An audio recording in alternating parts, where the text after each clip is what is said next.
আসসালামু আলাইকুম। আমার পাশে আজকে দাঁড়িয়ে আছে রেমিটেন্স যোদ্ধা, দীর্ঘদিন বাইরে থেকে আসছে। তো তার কাছ থেকে আমরা কিছু বিষয় জিজ্ঞাসা করব যে আসলে বাংলাদেশের মানুষের বাইরে যাওয়া উচিত কিনা। তো চলুন। তো কেমন আছেন? আলহামদুলিল্লাহ ভালো আছি। আচ্ছা, আপনি বাইরে গেছিলেন, কত টাকা খরচ পড়ছিল?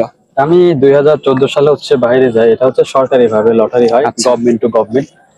সেই লটারিতে আমি উত্তীর্ণ হই। তো সেই থেকে আর কি মনে করেন 3 মাস ট্রেনিং দিলাম, সরি 14 দিন ট্রেনিং দিলাম। ট্রেনিং দেওয়ার পরে আমি আমার ভিসা চলে আসলো। তারপর আমি মালয়েশিয়া গেলাম।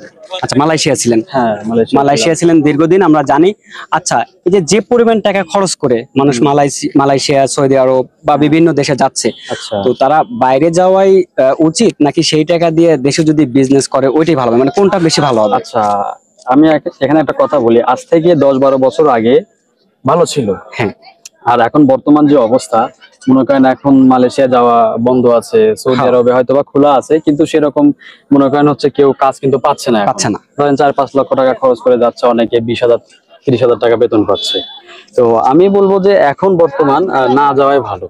না যাওয়াই ভালো। মানে 5 লাখ টাকা যে খরচ করে যাচ্ছে বা 4 লাখ টাকা খরচ করে যাচ্ছে, ওটা দিয়ে যদি দেশে বর্তমানে যদি বিজনেস বা যে কোনো একটা কিছু করে, মনে হয় যে ভালো হবে, তাই না?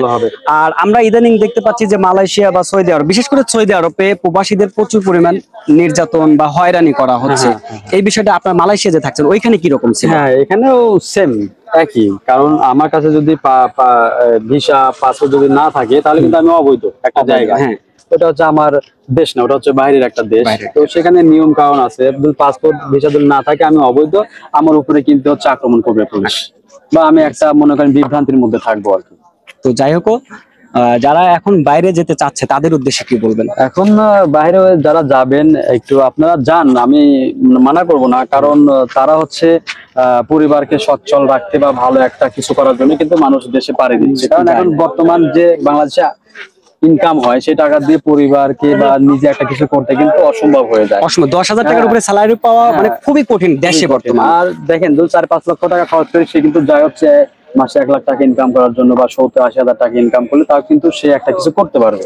আচ্ছা। তো এখন বর্তমান আপনার না যাওয়াই ভালো। এখনকার অবস্থা ভালো না, একটু ভেবে চিন্তে আর কি যাওয়া উচিত। যেমন আমার এক আত্মীয় গেছে, ওখানে বলছিল শপিং মলের কথা। এখন নিয়ে যা তাকে এমন একটা মানে কিছু জমিতে লাগাই দিছে, মানে এমন জায়গায় যে ওখানে ওই তাবু টানায় থাকা লাগে, কোনো ঘর নাই, এরকম একটা পরিস্থিতি। এরকম প্রতারণার শিকারও কিন্তু মানুষজন হচ্ছে। হ্যাঁ, এরকম অহরহ হচ্ছে এরকম। তো আমাদের রেমিটেন্স যোদ্ধার কাছ থেকে যতটুকু বুঝতে পারলাম বা আপনারাও শুনলেন, যে বর্তমানে দেশের বাইরে না যাওয়াই ভালো, দেশেই কিছু করে খাওয়া আর কি ভালো।